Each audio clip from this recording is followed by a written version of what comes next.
Hey everyone, and welcome to Offstage, a 20-minute conversation with students, hobbyists, and professionals from the world of music about music with me, your host Anagh. And today I have guests Niranjan and Mark. Hey guys, how are you?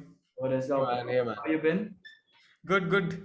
So this is our second take, and we are going to do this. You You guys just had ready? to say it. You just Yes, I had to say it. I will say it, and it's Okay. okay. Not gonna talk about what happened in the first take. No. Yeah. No, we are going to talk about what happened in the first take because it's oh part of yeah. the questions. Okay, fine. Okay. Yeah, No, okay. no, it'll be good fun. So give us a little introduction about yourselves. Go on, man. Uh, Go Yeah. on, Mark. Yeah. So hey guys, I'm Mark, and Hmm. I go by the stage name Mark Andre, Hmm. and I'm basically a singer songwriter from Bangalore. Nice. And Niranjan? Hey guys, I'm Niranjan Menon, and I'm also a singer-songwriter producer.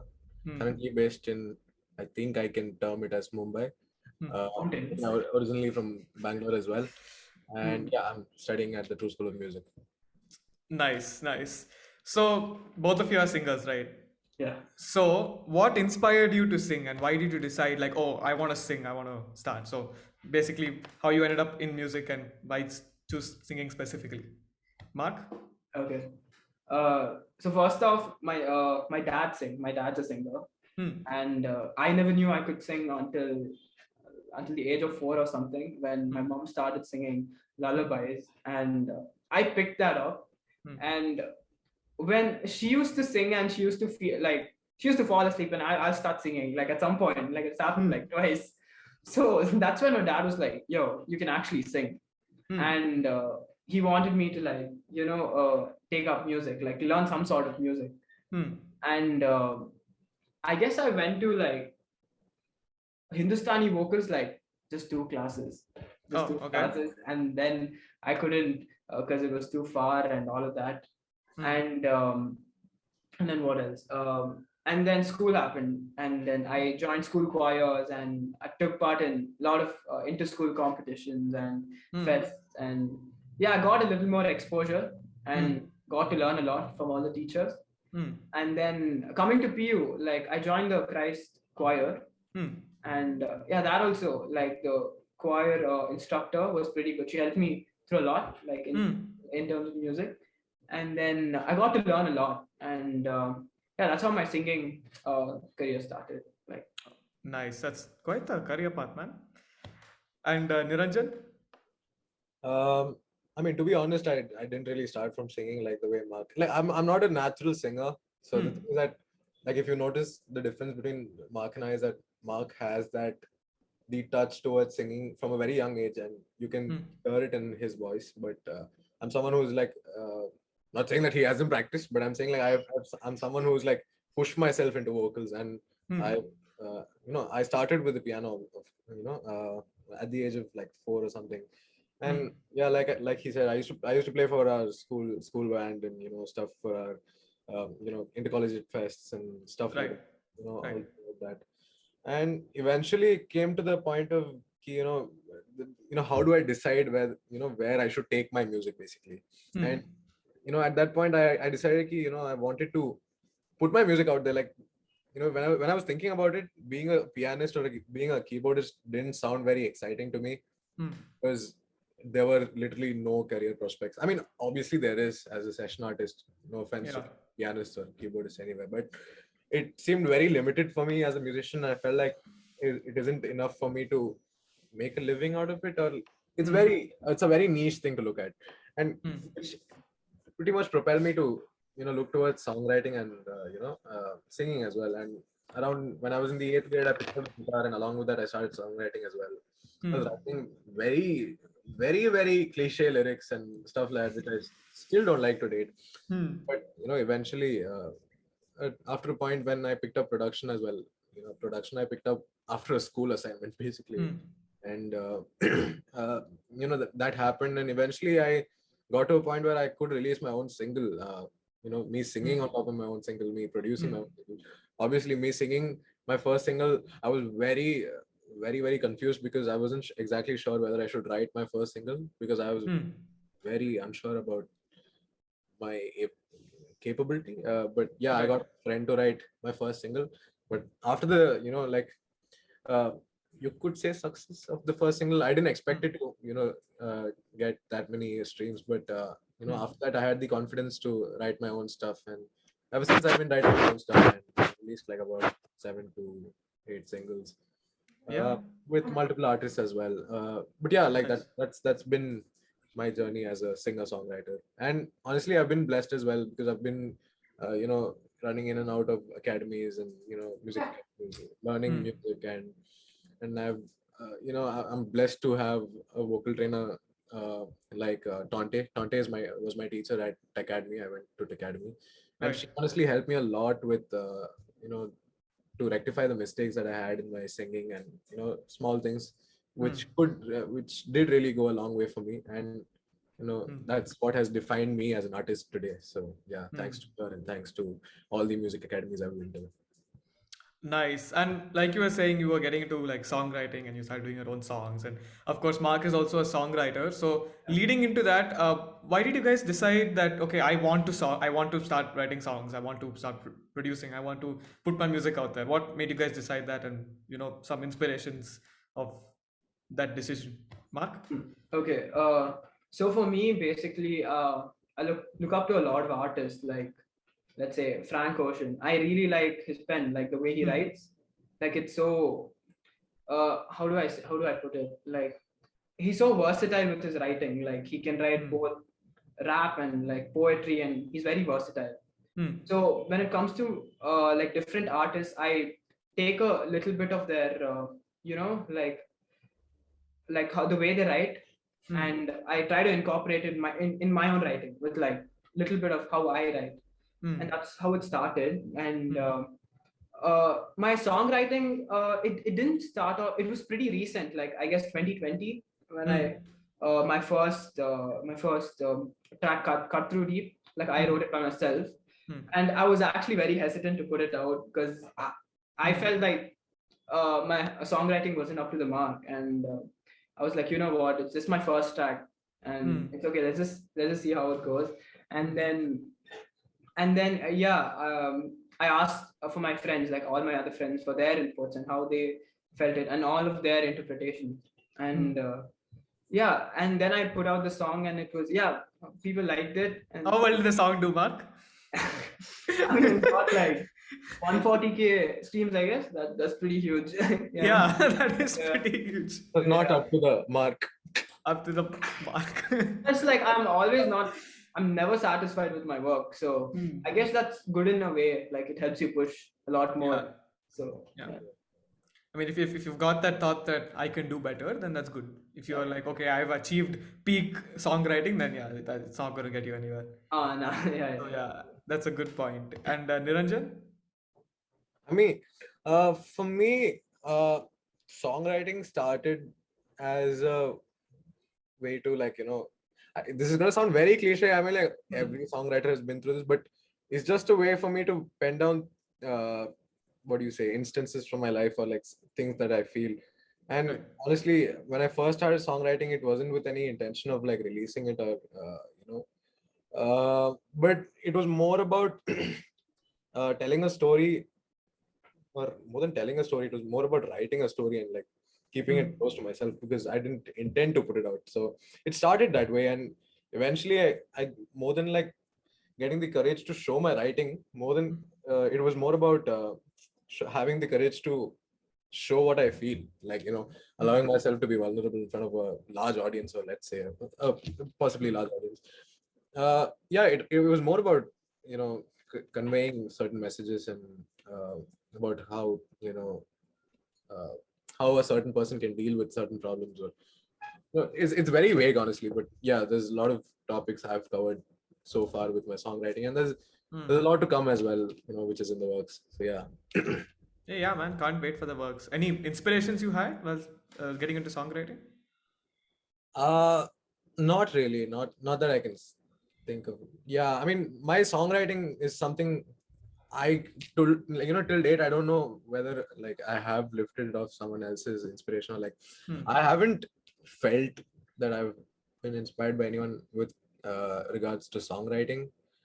But I mean, it more has to do with my own skill set, and I felt like, my songwriting, I mean, obviously I don't think my songwriting is unique or anything, but it is something that, stands as its own.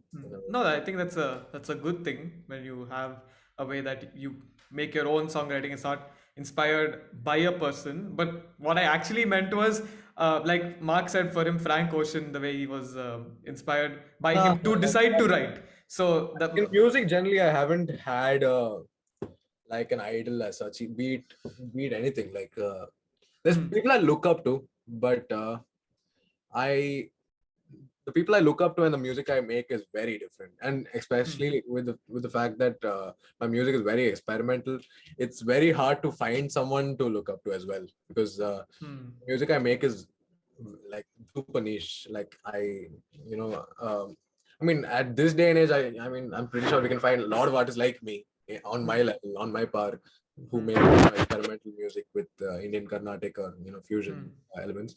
But for me to say that I look up to someone is a very far-sighted thing. But yeah, if there is someone, I would definitely say the producer 6091. Like, he is yeah. Nice. So I wouldn't say I have taken any what do you say, inspiration from him, but he's someone that I felt like has proved his worth in the industry so far. So yeah. Nice. And of course, you guys, while talking about your songwriting, Mark told us, of course, about his first song, his first hit song that did really well, and Niranjan about his like many songs that he's written. So, can you guys tell us a little bit about the songs you've written? Like what Niranjan, of course, said your music is very experimental, but I also want to know, like, not what's the specific genre, that I don't want to get into that, but what a little bit, basically a little bit about your music, what's it about, and yeah, for the viewers who don't know about any of the stuff you guys have written, or something that would make them want to go and listen to the songs that you guys have put out. And of course, I believe you guys have collabed also on a song, Yeah. so we can talk about that also. Mark, you want to go first? Yeah. Okay. So the first song, "Cut Through Deep," was basically electro pop, I would say, electro pop / R&B. And for me, like R&B / hip hop is what I resonate with the most when it comes to genre. And I try to use those elements as much as possible, like in my music. And the second track that came out was like collaboration with Niranjan, and it's called Wounded. Yeah, that was also pretty much electro pop, because that's more of his thing, like like he does stuff like that. And the third one, All I See, that was like it released this month. It's I'd say contemporary R&B / indie. So yeah, that's pretty much it. Oh, nice. And Niranjan, you've got a bunch of songs, so I think you'd have a lot to talk about. The thing is that I'm not exactly proud of my initial half of my discography, but let's talk about the songs after the first 4 songs. My first 3 songs were very like I was just figuring myself out. Bro, I loved it, bro. What are you saying, bro? You guys should listen to it, man. Honestly. Yeah. It's so well written. Like he's being so humble about it. It's so well written, and yeah. Thanks. How sweet. No, like the thing is that so I basically, the first 3 songs that I released, there were actually 4. So whenever I write songs, I write it in sets. So like I wrote a set of 4 actually. So the first 4 was Alive, Other Side, Promise Me, and there was a song called Gone. The song Gone didn't come to a completion stage because I wasn't very satisfied with the way it sounded, but the other 3 were comparatively better, which is why I decided to put it out. And it wasn't connected as such, but it was something that was very close to me. Like the song Alive was more about, is a very motivational song, if I must say. Like my friend Sriya wrote that. So yeah, we wrote the song mainly about how we break the shackles of whatever demons we're fighting, and it's just meant to motivate you basically. And the song which I wrote, my first written song, was called Other Side, and this song is super deep. Like I haven't I don't think I've said this out publicly, but this song is about let's say a subject. Uh, I a think subject, we all got what that means. a subject A subject. going through bipolar disorder. So the song basically highlights the experiences of a person going through the bipolar disorder, hence saying the other side. Like, so basically, show. I mean, it needn't be brought down to the niche of just calling it someone going through bipolar disorder. It can be a person going through any sort of mental illness or like any sort of trouble in life where we mask our problems in front of people and society, but we deal with it in private. So that is the entire highlight of the song. And the rest of the songs, Promise Me was just something that it was very experimental, and I mean that didn't have much meaning. It's just something that I wanted to try. It's a very experimental soundscaping type of song that I did. It's a very short thing. Yeah, that was that. And then I released Apologize. I released two versions of it actually. I released the actual Apologize with 4 to 5 artists, and Apologize reimagined as well with again 4 to 5 different artists. And that was, I would say, one of my I really loved working on that song. That was basically my first Indian fusion song, which I actually worked on, and that's what defines my genre right now. Like that's what pushed me to this whole experimental genre. And that song has like literally every Indian element you can think of. Like it has santur, flute, tabla, violin, a lot of stuff like that. So again, very experimental, but something that had a lot of success compared to my other singles, and for a good reason as well. Like we had a lot of talented artists working on that song, like K. Ravi Shankar, Artemis Fall, the producer, TZA. Yeah, a lot of artists, and on the reimagined one as well, we had Rohan Ravish again, and we had flautist Nihal Azad. He's brilliant, and yeah, a lot of such it was more of like a collaboration project where I wanted to highlight everyone at the same time. So, and Apollo Reimagined again, it was a fully live recorded song. Like none of it was like produced or anything. Like everything like electronically produced, if I must say. Everything was live, so obviously mixing was a pain. But yeah, so that was something I'm really proud of, that we managed to pull off. Right. I don't want to be too cocky and say that we pulled it off amazingly, but it was pretty decent. And then there was Castle in the Sky. Oh yes, yeah, Castle in the Sky. Oh yeah, Castle in the Sky was my collaboration with Arumal Chekavar and Artemis again. That was again a very experimental thing, but the direction that song took, so the initial demo sounded like something from Interstellar, but it just turned out to be something else when Artemis took it, and he just elevated it to another level where it sounded like it sounded very unique, like honestly, like regardless of the melody or whatever, but the whole drop section and the percussions used, and especially with Arumal's Malayalam part coming in, it sounded really unique as a whole. And that song is also commencing the start of another set of 4 songs.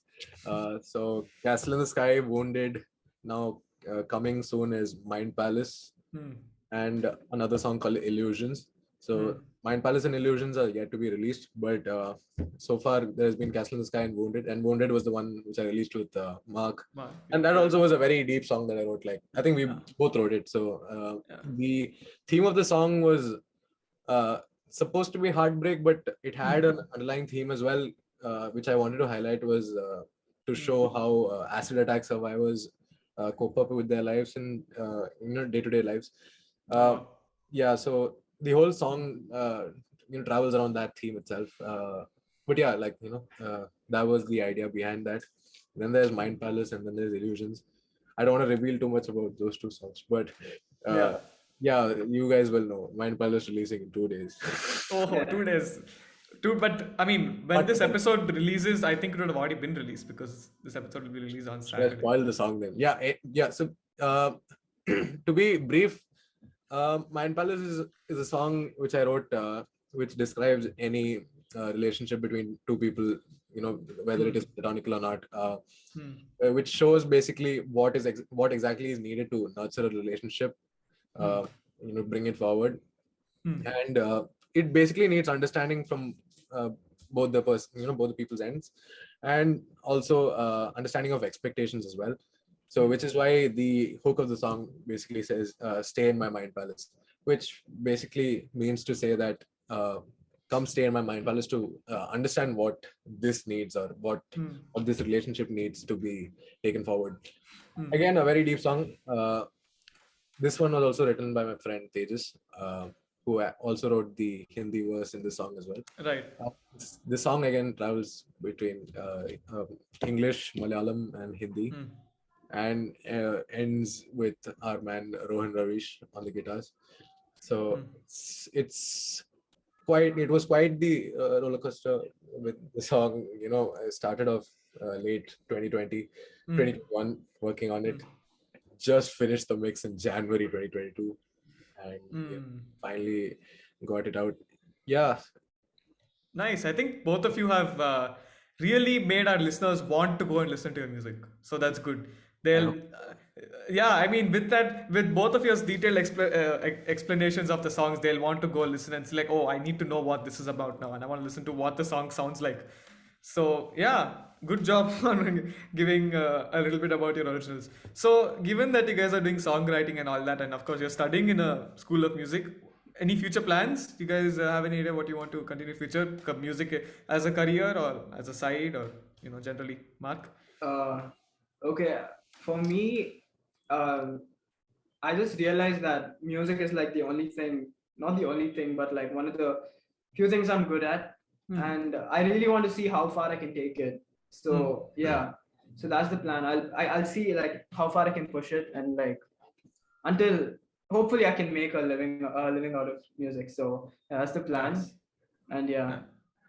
And Niranjan, what about you? I mean, like everyone knows, being an independent artist is really hard, especially in a country like India when you're singing majorly Western. Like for me, it could be slightly on the easier side, saying that I'm doing fusion or whatever. But obviously, it's very hard for a independent artist here. So I recently got into film scoring and stuff like that. I scored a film for my friend Namrita, which is right now, and that was a lovely journey for me to sit and score through the entire film, and it was a great learning process as well on how certain emotions need to be conveyed with the right music as well. And I'm working on another project with my friend Raghav as well, so which will also be out soon. So there's a lot of film scoring projects I'm working on, and that is something that I'm looking forward to doing as I go further in my music career. Possibly in the South Indian film industry.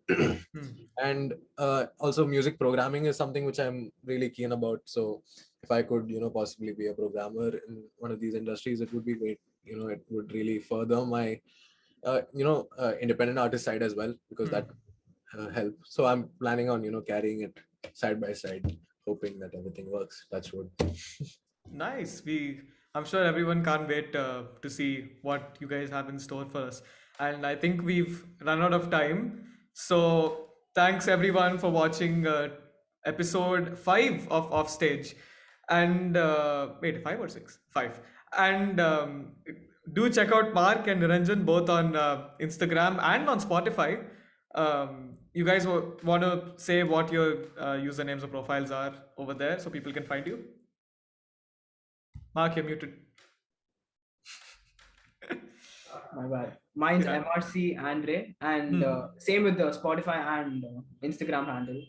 And so thank you so much for having us, bro. Hey man, sure. And also this was my first interview, so same. Yeah. You guys did well. Don't worry. I'm sure people would have enjoyed the episode. And Niranjan, what about you? Niranjan Menon on Spotify and on Instagram as well. I couldn't get the username on Instagram, so there is 2 in. So Mark was lucky enough to get the username. But I yeah. just added another E in the end, so yeah, it's Yeah. not even there. Yeah. Oh God. Okay. So thank you guys for joining, and yeah, I hope everyone enjoyed. See ya. Bye. See ya, Hey, buddy.